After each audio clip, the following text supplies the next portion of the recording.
Un gros doute sur l'attribution d'un marché de livraison de riz qui mène à des adresses identiques au même endroit à Dakar. Commentaire, Babacar Fall. Le coronavirus est-il devenu une juteuse bonne affaire pour les dirigeants et certains hommes d'affaires avec qui ils sont de connivence? Ça sent un parfum de scandale dans les énormes sommes d'argent décaissées par l'État pour l'achat de vivres destinés à l'aide alimentaire. Jetons d'abord un coup d'œil sur la commande en riz. Deux sociétés, Avanti et Afri & Co, gagnent respectivement 9 milliards 625 millions et 8 milliards 250 millions de francs CFA, soit environ 18 milliards de francs CFA pour ces deux sociétés qui se trouvent, tenez-vous bien, aux mêmes adresses sur l'avenue Lamine Gueye à Dakar, plus exactement les 150 et 152 avenue Lamine Gueye. Alors, ces deux sociétés appartiennent-elles à la même personne?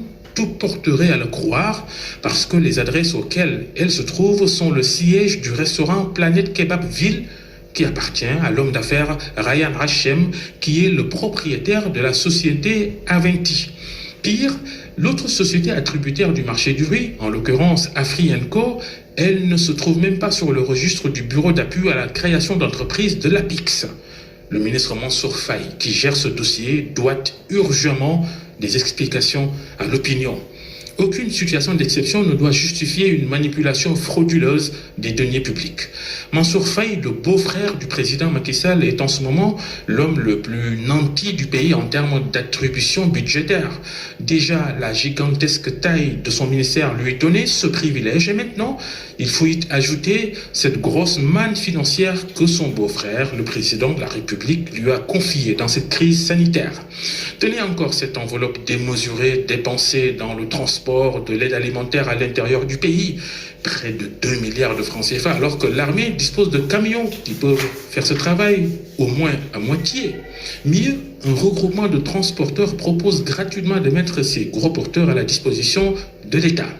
Mais non, Macky Sall et Mansour Faye ont préféré enrichir un homme d'affaires comme Diop Sy, par ailleurs député proche de la majorité.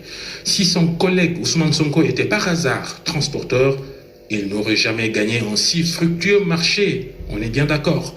Mais voilà, Diop Sy bénéficie d'une quadruple immunité parlementaire, religieuse, politique et financière, avec à la clé un parrainage doré au sommet. Les députés Ousmane Sonko et Mamadou Lamine Diallo avaient raison, 1000 fois raison de s'abstenir de voter la loi d'habilitation qui permet au chef de l'État de gouverner par ordonnance. Il nous met déjà sous perfusion RFM.